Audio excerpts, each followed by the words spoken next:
Live now to the pomp and ceremony in the UK, where our President Cyril Ramaphosa has been received by Britain's King Charles III. It's King Charles's first state visit since becoming king after the death of his mother, Queen Elizabeth II. So far, Ramaphosa has been escorted to the Horse Guards parade in London by the Prince and Princess of Wales, who are also performing their first state duties in those positions. Our reporter Govan Whittles on the streets of London now. Govan, good afternoon to you. How would you describe the pomp and ceremony so far? Well, it's the cultural ceremony in the West here, and that's exactly what we saw today.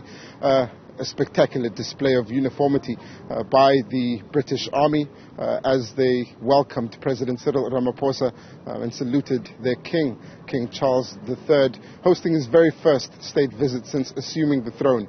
He hasn't been coronated just yet, but he's already begun his work, and it was all the expectations were met today in welcoming the president. A short while ago, we saw the president arrive at the Horse Guard parade, just close to the parade grounds here, and was received by the king and the queen consort on the royal pavilion. The president was introduced to a number of officials from the British military, as well as the British Prime Minister, Rishi Sunak. He'll, of course, be meeting with the Prime Minister a little bit later after addressing Westminster Palace and the joint sitting of the House. Right now, the President is being welcomed officially again by the King and the Queen Consort in Buckingham Palace. Just take a look. It's a little up the road from where we are at the moment, but I think that we can give you a view of it. They've cleared this main street, Maud Road, as they call it, and that's for the state visit. You see the South African and British flags lining the streets. It's the same in and around London, where much of today's important roads have been cleared in anticipation of the King and the South African President moving around the city. The Prince and Princess of Wales, of course, joining them. They were the ones that officially met the President this morning at the Coronation Hotel, or rather the Corinthian Hotel, and drove with the President to the Royal Guard parade where he was welcomed.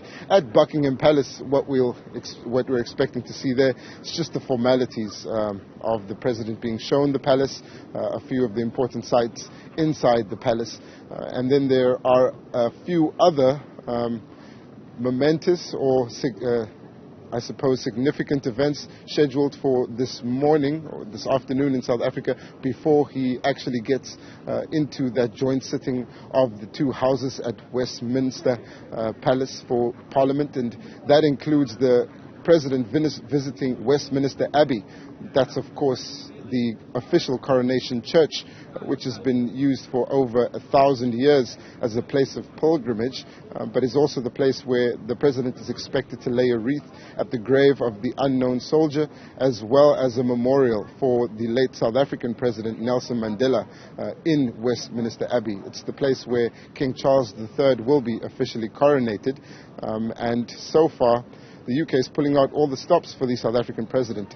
This is the pomp and ceremony, but there are a number of substantive issues which will be addressed later today. And yesterday, the president addressed the Friends of South Africa forum, which was convened at the High Commission of South Africa. That was done so that he could outline the purpose of the state visit to the UK. It's only 3 days, but it's hugely important because they anticipate to raise more foreign direct investment, particularly in areas of skills transfers, but importantly energy and infrastructure. We'll get a chance at Newzroom Afrika to speak to a representative from the Foreign Office here in the UK to outline how this visit will move the relationship between South Africa and the UK forward.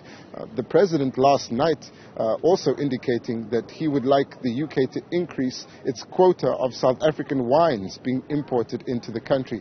And then perhaps a bit controversially, as he acknowledged himself, the President has raised the question of whether the relaxation of the visa regime for South Africans visiting the UK could be discussed and concrete decisions taken on whether that relaxation could happen. Those are just a few of the points that the President had raised at that forum, which essentially served as a precursor to today's visit. We weren't able to talk about it earlier until he'd been officially welcomed by the King, but that is what we expect he will be discussing with King Charles III, as well as the British Prime Minister and also the parliamentarians a little later, and then of course tomorrow a host of different British businesses.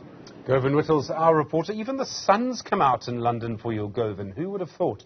Of course, covering our President, Cyril Ramaphosa, on that trip to the UK. A lot more to come from that. We do expect our President, in fact, to be speaking to the two houses of Parliament in the UK.